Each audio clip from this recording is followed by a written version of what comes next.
ভালো করে পড়বেন।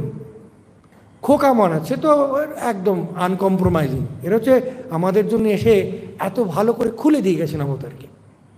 খোকা মহারাজকে জিজ্ঞেস করছে, দেখুন মহারাজ, যেটা বুঝলাম ঠাকুর এই ব্যাকুলতাটা কি একটা বলতেন না, ওটাই সবটা জেন্ডারাস জিনিস, ওটাই মূল জায়গা। ব্যাকুলতাটা কী করে হয় বলুন তো মহারাজ? ব্যাকুলতাটা হয়ে গেলে তো এক্ষুনি হয়ে যাবে। ঠিক ধরেছি। খোকা মহারাজের কেমন উত্তর জানেন? বলছেন, ব্যাকুলতা, তুমি কি ঢং করে ব্যাকুলতা করতে পারো? কিরকম ব্যাকুলতা বলছেন, আবার সে একই রকম। ছেলে সবার সঙ্গে লুকিয়ে আজকে আচার কিনে খাবে, তারপরে ওখানে খেলা দেখতে যাবে, কিন্তু মা তো ঠ্যাং খোঁড়া করে দেবে।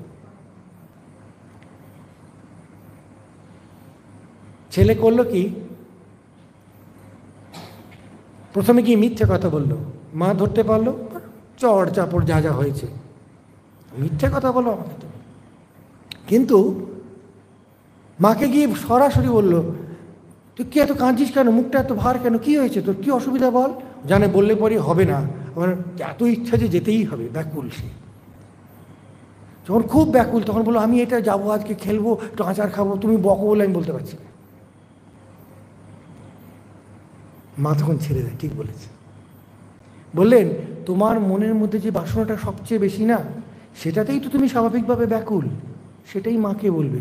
কল্যাণ অকল্যাণ করার করতে তিনি জানেন, কিন্তু তিনি জানেন তোমার মনের সঙ্গে তুমি চুরি করনি, তুমি ব্যাকুল। এই ব্যাকুলতা আমরা যদি এভাবে কনভার্স করতে পারি ঠাকুরের সঙ্গে, যেটা আমার সবচেয়ে মনে হচ্ছে, he will do everything, he will do everything. Protect করবেন, দেবেন কি না দেবেন তাঁর ব্যাপার, কিন্তু আমি নিজের সঙ্গে ছল করব না। এটা হচ্ছে সরল, এটাকে গীতায় আর্জব বলা হয়েছে। আর্জবম শৌচম আর্জবম ঋজুতা, নন ক্রুকেডনেস অফ হার্ট, এটাকে বলে সিম্পলিসিটি, সরলতা। ঠাকুর বললেন বহু জন্মের তপস্যায় এরকম সরল হয়। See, so the secret of religion is not what we do and see. ভগবানের স্বভাব সম্বন্ধে বলছেন যে, কেমন জানো, কি করো ভগবান তা দেখেন না, তিনি তোমার ভিতরটা দেখেন। আর আমরা উল্টা, কি করি সেটা দেখি, ভিতরটা দেখি না, একদম উল্টো। তো ভগবান ওরকম। তো মানুষ হওয়া মানে এবার বুঝতে হবে, আমাদের চিন্তা করতে হবে। স্বামীজি যেমন প্রণাম করতে যাচ্ছেন মাকে, সবাই যাচ্ছে ধবাধব প্রণাম করছে, এটা খাবো নাড়ু খাবো চলছে, মা বলছে খাবো, ভালো। নরেন সে এত ঠাকুরের শক্তি ওর মধ্যে আছে, ঠাকুর নিজে ফকির হচ্ছেন, বলছে তোকে সব দিয়ে ফকির হলাম আমি, পুরো ঠাকুর ঢুকে গেছেন। সে যখন প্রণাম করতে যাচ্ছে মাকে, ঘটি ঘটি গঙ্গা জল খাচ্ছে। কেন? পরম শুদ্ধির সম্বন্ধে তার যে ধারণা, তার যে সন্ততি সম্পন্ন অবস্থা, যেখান থেকে একটুও কোনো চ্যুতি নেই, সে মহাশক্তি সম্বন্ধে সেই একটু চ্যুতিও তার সহ্য হচ্ছে না, সেটা যেন তার না হয়। এই সম্পূর্ণ মানুষের total and permanent manifestation of god head, এটাকে উনি মানুষ বলতেন। এক জায়গায় লিখছেন, মানুষ হচ্ছে শক্তির অবতার, প্রত্যেকটি মানুষ এক একটি অবতার। This is the word of Swamiji. When আমরা যখন পুরোটা ম্যানিফেস্ট করি, সেই মানুষটা একটু করলো, একটু ভালো হলো, আবার গোলমাল করছে, ওকে, এটা চলতে থাকে।